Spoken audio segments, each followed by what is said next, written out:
Natumai kwamba usalama popote pale ulipo mtazamaji. Hujambo na karibu katika jarida la Uvoro ambapo tumekuandalia mingi kama jinsi tunavyopokea. Jina langu ni Nyakia Ndwiga. Hebu kwanza tuangazie vidokezo.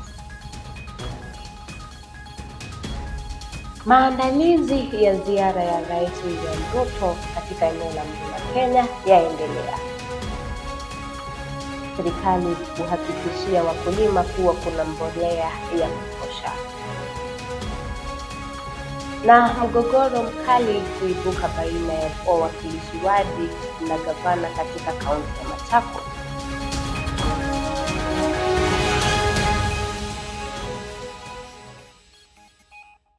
Karibu mtazamaji.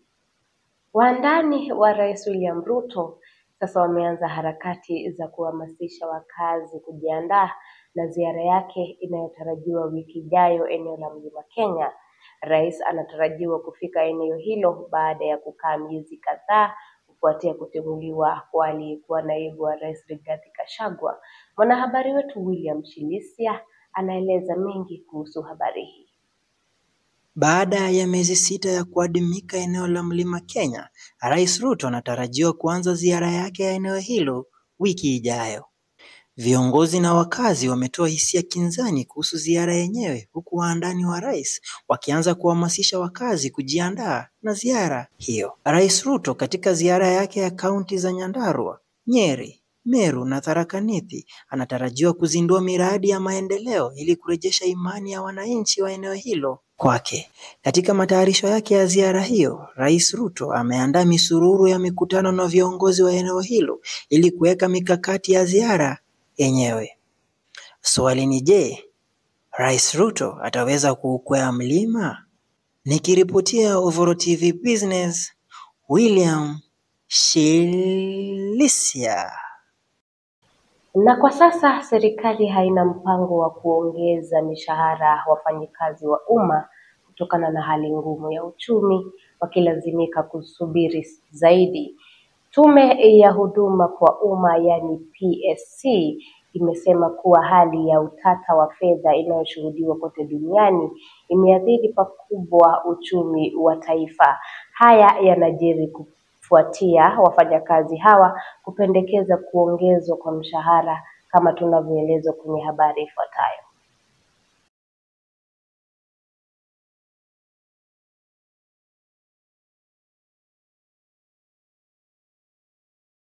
Wafanyakazi wa umma watalazimika kusubiri zaidi, kwani kwa sasa serikali haina mpango wa kuongeza mshahara yao kutokana na hali ngumu ya uchumi. Kulingana na tume ya huduma kwa umma yani PSC, hali ya utata wa fedha inayoshuhudiwa kote duniani imeathiri pakubwa uchumi wa taifa. Haya yanajiri wakati tume ya PSC imebaini changamoto ya kiuchumi kama chanzo kikubwa cha kuongezeka kwa visa vya matatizo ya afya ya akili miongoni mwa wafanyakazi wa serikali. Kwa mujibu wa naibu mwenyekiti wa PSC Mary Kimwonyo, wafanyakazi wengi wamependekeza kuongezwa mishahara ili kuwasaidia kukabiliana na hali ngumu ya kiuchumi that we collect as a country. The financial challenge is global. So long as the economy is not growing at the rate that we want it to grow, even the agitation for higher salaries just becomes an agitation. Because a point reaches and you can't pay. If you can't pay, you cannot pay.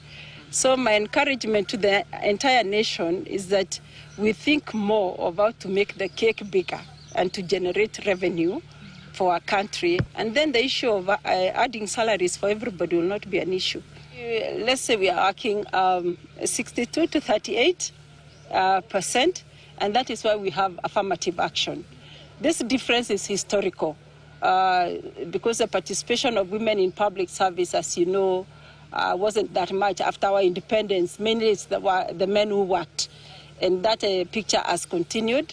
But we have affirmative action initiative as the Commission to ensure that we are increasing the number of women in the public service. And also it's a constitutional imperative. Yeah, the Constitution demands it. Mwenyekiti wa kamati ya kitaifa ya mbolea Rashid Ketor amesema kuwa zaidi ya mifuko milioni 1 ya mbolea imetolewa kutoka bandari ya Mombasa kwa ajili ya kusafirishwa hadi sehemu ya mashambani. Hivyo amewahakikishia wakulima kuwa kuna mbolea ya kutosha. Hata hivyo, Ketora amesema kuwa kuna changamoto kutokana na idadi kubwa ya wakulima, kama vile mwanahabari wetu Purity Wanjiko anavyozidi kueleza.